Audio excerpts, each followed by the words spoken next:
Hi hello welcome back to my YouTube channel. ನಾನು ನಿಮ್ಮ ಪಲ್ಲವಿ ಪ್ರಕಾಶ್.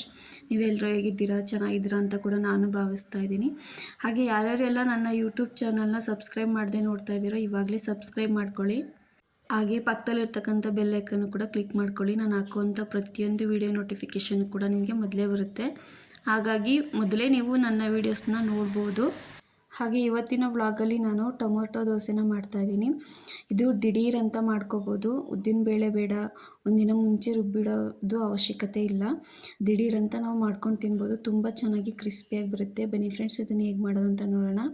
ದೋಸೆ ಮಾಡೋದು ಹಿಂದಿನ ದಿನ ನೈಟು ಒಂದು ಲೋಟ ಅಕ್ಕಿನ ನೆನೆಸಿಟ್ಕೊಂಡಿದ್ದೆ ನಾನು. ಅದನ್ನ ಇವಾಗ ಬೆಳಗ್ಗೆ ಎದ್ದು ವಾಶ್ ಮಾಡಿ ಒಂದು ಮಿಕ್ಸಿ ಜಾರ್ನಲ್ಲಿ ಹಾಕ್ಕೊತಾ ಇದ್ದೀನಿ. ನಿಮ್ಮ ಕ್ವಾಂಟಿಟಿಗೆ ಎಷ್ಟು ಬೇಕು ಅಷ್ಟು ನೀವು ನೋಡ್ಕೊಂಡು ಹಾಕ್ಕೊಳ್ಳಿ. ಹಾಗೆ ಇಲ್ಲಿ ನಾನು ಒಂದು 4 ಒಣಮೆಣ್ಸಿನ್ಕಾಯಿನ ಹಾಕ್ಕೊತಾ ಇದ್ದೀನಿ ಖಾರಕ್ಕೆ. ಹಾಗೆ ಇಲ್ಲಿ ನಾನು 3 ಟೊಮೊಟೊನೂ ಕೂಡ ಹಾಕ್ಕೊತಾ ಇದ್ದೀನಿ. ಹುಳಿ ಟೊಮೊಟೊ ಆದರೆ ನೋಡಿ ಹಾಕ್ಕೊಳ್ಳಿ.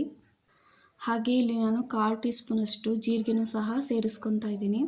ಮತ್ತು ರುಚಿಗೆ ಎಷ್ಟು ಬೇಕಷ್ಟು ಉಪ್ಪನ್ನು ಸಹ ಇಲ್ಲಿ ನಾನು ಸೇರಿಸ್ಕೊಂಡು ಇದಕ್ಕೆ ಸ್ವಲ್ಪ ನೀರನ್ನ ಹಾಕ್ಕೊಂಡು ಸಣ್ಣಕ್ಕೆ ನುಣ್ಣಗೆ ರುಬ್ಕೋಬೇಕು. ಹಾಗೆ ನಾವು ಈ ಥರ ದೋಸೆ ಮಾಡ್ಕೊಡೋದ್ರಿಂದ ಮಕ್ಕಳು ಕೂಡ ಚೆನ್ನಾಗಿ ತಿಂತಾರೆ. ಹಾಗೆ ಬಾಣಂತಿರು ಕೊಡೋದ್ರಿಂದ ಈ ದೋಸೆನ ಹಾಲು ಕೂಡ ತುಂಬ ಚೆನ್ನಾಗಿ ಬರುತ್ತೆ.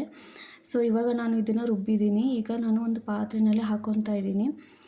ಇವಾಗ ನಾನು ದೋಸೆ ಹಂಚನ್ನ ಕಾಯೋದಕ್ಕಿಟ್ಟಿದ್ದೆ. ಇವಾಗ ದೋಸೆ ಹಂಚು ಕಾದಿದೆ. ಇದಕ್ಕೆ ನಾನು ದೋಸೆನ ಹಾಕ್ಕೊತಾ ಇದ್ದೀನಿ. ನೀಟಾಗಿ ಹಗುರವಾಗಿ ದೋಸೆ ಹಂಚಿನ ಮೇಲೆ ದೋಸೆ ಹಿಟ್ಟನ್ನು ಹಾಕ್ಕೊಂಡ್ರೆ ಅದು ಕ್ರಿಸ್ಪಿಯಾಗಿ ಮಸಾಲೆ ದೋಸೆ ಥರನೇ ಬರುತ್ತೆ. ತುಂಬ ಚೆನ್ನಾಗಿರುತ್ತೆ. ಇದು ಟೇಸ್ಟು ಕೂಡ ಒಂಥರ ಡಿಫ್ರೆಂಟಾಗೂ ಕೂಡ ಇರುತ್ತೆ. ಇವಾಗ ನಾನು ದೋಸೆ ಮೇಲೆ ಎಣ್ಣೆನ ಹಾಕ್ತಾಯಿದ್ದೀನಿ. ಈ ಎಣ್ಣೆ ಜೊತೆ ದೋಸೆ ಬೆಂದಮೇಲೆ ಇವಾಗ ನಾನು ಇನ್ನೊಂದು ಕಡೆ ತಿರುವಾಕೊತಾ ಇದ್ದೀನಿ. ನೋಡಿ ಯಾವ ರೀತಿ ಕ್ರಿಸ್ಪಿಯಾಗಿದೆ ಅಂತ. ದೋಸೆ ತುಂಬಾ ಚೆನ್ನಾಗಿರುತ್ತೆ. ಇವಾಗ ಇನ್ನೊಂದು ಕಡೆನೂ ಸಹ ದೋಸೆ ಬೆಂದಿದೆ. ಇದನ್ನ ನಾನು ತೆಗೆದು ಒಂದು ಪ್ಲೇಟ್ನಲ್ಲಿ ಹಾಕ್ಕೊತಾ ಇದ್ದೀನಿ.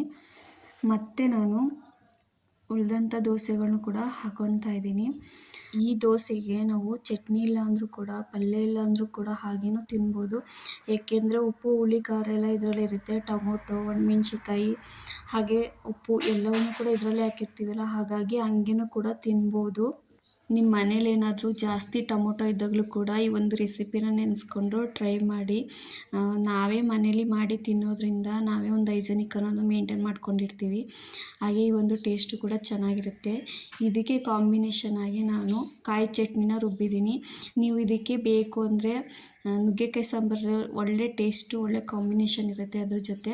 ಅದನ್ನು ಕೂಡ ಟ್ರೈ ಮಾಡ್ಬೋದು. ಹಾಗೆ ನನ್ನ ಯೂಟ್ಯೂಬ್ ಚಾನಲ್ನ ಸಬ್ಸ್ಕ್ರೈಬ್ ಮಾಡಿ, ಹಾಗೆ ಲೈಕ್ ಮಾಡಿ, ಶೇರ್ ಮಾಡಿ. ಇದೇ ಥರ ವೀಡಿಯೋಸ್ಗಾಗಿ ಕಮೆಂಟ್ ಸೆಕ್ಷನಲ್ಲಿ ಕಮೆಂಟ್ ಮಾಡಿ.